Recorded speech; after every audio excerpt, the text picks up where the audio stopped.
شروع اللہ کے نام سے جو بڑا مہربان نہایت رحم والا ہے۔ اللہ تم کو تمہاری اولاد کے بارے میں حکم دیتا ہے کہ مرد کا حصہ 2 عورتوں کے برابر ہے۔ اگر عورتیں 2 سے زائد ہیں تو ان کے لیے 2/3 ہے اس مال سے جو مورث چھوڑ گیا ہے،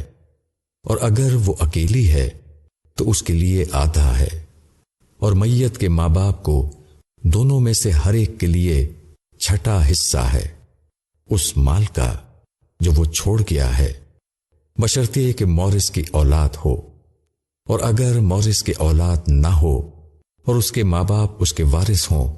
تو اس کی ماں کا 1/3 حصہ ہے، اور اگر اس کے بھائی بہن ہوں تو اس کی ماں کے لیے 6واں حصہ ہے۔ یہ حصے وصیت نکالنے کے بعد یا ادائے قرض کے بعد ہیں جو وہ کر جاتا ہے۔ تمہارے باپ ہوں یا تمہارے بیٹے ہوں، تم نہیں جانتے کہ ان میں تمہارے لیے سب سے زیادہ نافع کون ہے۔ یہ اللہ کا ٹھہرایا ہوا فریضہ ہے۔ بے شک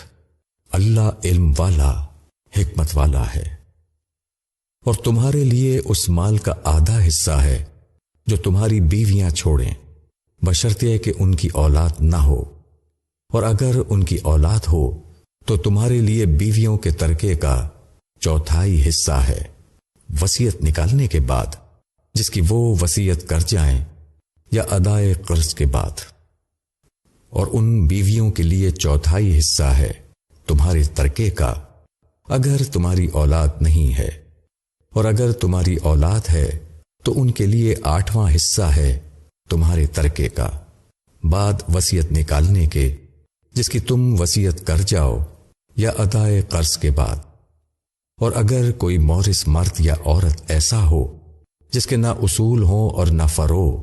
اور اس کے ایک بھائی یا ایک بہن ہو تو دونوں میں سے ہر ایک کے لیے 6واں حصہ ہے، اور اگر وہ اس سے زائد ہوں تو وہ 1/3 میں شریک ہوں گے بعد وصیت نکالنے کے،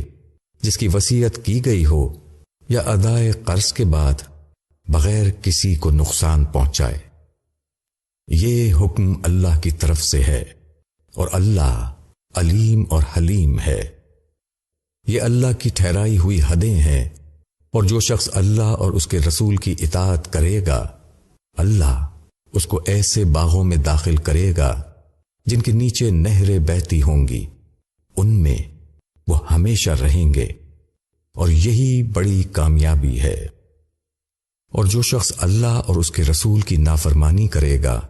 اور اس کے مقرر کیے ہوئے ضابطوں سے باہر نکل جائے گا، اس کو وہ آگ میں داخل کرے گا جس میں وہ ہمیشہ رہے گا، اور اس کے لیے ذلت والا عذاب ہے۔